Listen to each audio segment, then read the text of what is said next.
ఏపీలో సార్వత్రిక ఎన్నికల పోలింగ్ ముగిసింది. ప్రస్తుతం నేతల భవితవ్యం ఈవీఎంలలో నిక్షిప్తమై ఉంది. జూన్ 4 ఉదయం నుంచి ఒక్కొక్కరి భవితవ్యం తేలనుంది.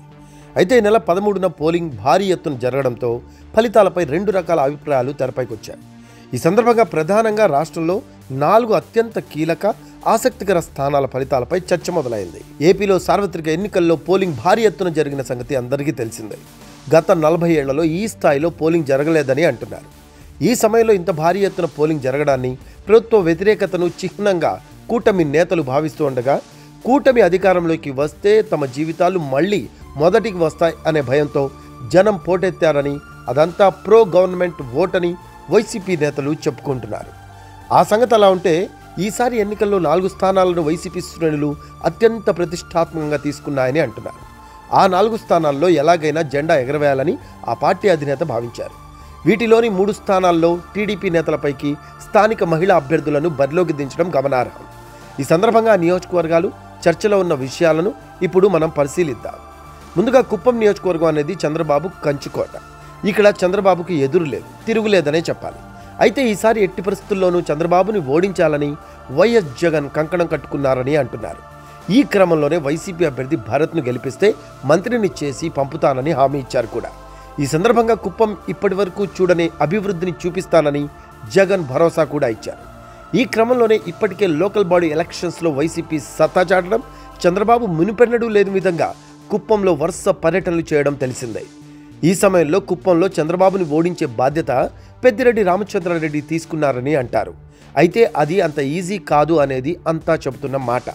వాస్తవానికి ఇక్కడ వైసీపీ చంద్రబాబుని ఓడించకపోయినా బలమైన పోటీ ఇచ్చి కౌంటింగ్ రోజు టెన్షన్ పెట్టించి మెజార్టీని భారీగా తగ్గిస్తే అది ఖచ్చితంగా నైతిక విజయం అనే భావించాలని పలువురు అభిప్రాయపడుతున్నారు. ఇక పిఠాపురానికి వద్దాం. ఏపీలో గడిచిన సార్వత్రిక ఎన్నికల్లో అత్యంత చర్చనీయాంశమైన నియోజకవర్గం పిఠాపురం అనేది తెలిసిన విషయమే. ఇక్కడ నుంచి జనసేన అధినేత పవన్ కళ్యాణ్ పోటీ చేస్తూ ఉండడంతో ఆయన కోసం మెగా ఫ్యామిలీతో పాటు బుల్లితెర నటీనటులు ఇంటింటికి తిరిగి ప్రచారం చేశారు. మరోపక్క వైసీపీ అభ్యర్థి గీత తీవ్రంగా కృషి చేశారు. ఈ సమయంలో ఎవరూ ఊహించని విధంగా ఎన్నికల ప్రచారం చివరి రోజు పిఠాపురంలో పర్యటించిన జగన్ వంగ గీతను గెలిపిస్తే ఆమెను డిప్యూటీ సీఎం చేసి తన పక్క కూర్చోబెట్టుకుంటానని హామీ ఇచ్చారు. దీంతో ఒక్కసారిగా పిఠాపురంలో లెక్కలు మారిపోయాయనే చర్చ బలంగా వినిపించింది. విజయం ఎవరిని వరించబోతుంది అనేది అత్యంత కీలక అంశంగా మారింది. ఇక మంగళగిరిలో చూస్తే 2014 నుంచి 19 సమయంలో ప్రభుత్వంలో కీలక శాఖలకు మంత్రిగా పనిచేసిన టీడీపీ యువనేత నారా లోకేష్ 2019 ఎన్నికల్లో మంగళగిరి నుంచి పోటీ చేసి ఓడిపోయిన సంగతి తెలిసిందే. ఆ ఎన్నికల్లో సమీప వైసీపీ అభ్యర్థి ఆర్కేపై 5,337 ఓట్లతో ఓడిపోయారు ఆయన. అయితే ఈసారి ఆ నెంబర్కి పక్కన 0 కలిపి 50,000 పైచిలుకు ఓట్లతో విజయం సాధిస్తానని చెబుతున్నారు. మరోపక్క లోకేష్పై పోటీకి మురుగుడు లావణ్యను బరిలోకి దించారు జగన్. ఈసారి కూడా మంగళగిరిలో లోకేష్ని ఓడించాలని బలంగా ఫిక్స్ అయ్యారని అంటున్నారు. ఈ క్రమంలోనే ఆ నియోజకవర్గంపై పూర్తి దృష్టి కేటాయించి వ్యూహాలు అమలు చేశారని చెబుతున్నారు. మరి ఈసారైనా చిన్నబాబు అసెంబ్లీకి వస్తారా లేదా అనేది వేచి చూడాల్సిన అంశం. ఇక హిందూపురానికి వెళ్దాం. హిందూపురం నుంచి నందమూరి బాలకృష్ణ 3వసారి పోటీ చేశారు. 2014లో 16,000, 2019లో 18,000 పైచిలుకు ఓట్లు మెజార్టీ సాధించిన బాలయ్య ఈసారి కూడా గెలిచి హ్యాట్రిక్ కొట్టాలని ఫిక్స్ అయ్యారు. గెలుపుపై ధీమా కూడా వ్యక్తం చేస్తున్నారని అంటున్నారు. పైగా ఈసారి కూటమి అధికారంలోకి వచ్చి బాలయ్య గెలిస్తే క్యాబినెట్లో ఉంటారనే కామెంట్స్ కూడా వినిపిస్తూ ఉన్నాయి. మరోవైపు బాలయ్యపై ఈసారి బీసీ ఆశ్రం ప్రయోగించారు జగన్. ఇందులో భాగంగా కోడూరి దీపికను రంగంలోకి దింపారు.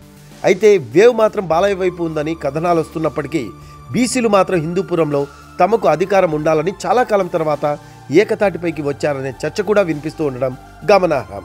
చూడాలి మరి రాబోయే రోజుల్లో ఎలా ఉంటుందో, జగన్ ఎక్కుపెట్టిన 4 బాణాలు ఎలా పనిచేస్తాయో, వర్కౌట్ అవుతాయో లేదో. సో ఈ 4 స్థానాలపైనే ప్రస్తుతం చర్చ జరుగుతుంది. ఎవరు గెలుస్తారు అనేది రాబోయే రోజుల్లో తేలుతుంది. కాబట్టి రాజకీయాల్లో ఇవన్నీ చాలా కామన్, గెలుపోవటంలో చాలా సహజం. ప్రతిదాన్ని కూడా పెద్దగా చూడాల్సిన అవసరం లేదు అంటున్నారు రాజకీయ విశ్లేషకులు. దీనిపై మీ కామెంట్స్ తెలియజేయండి.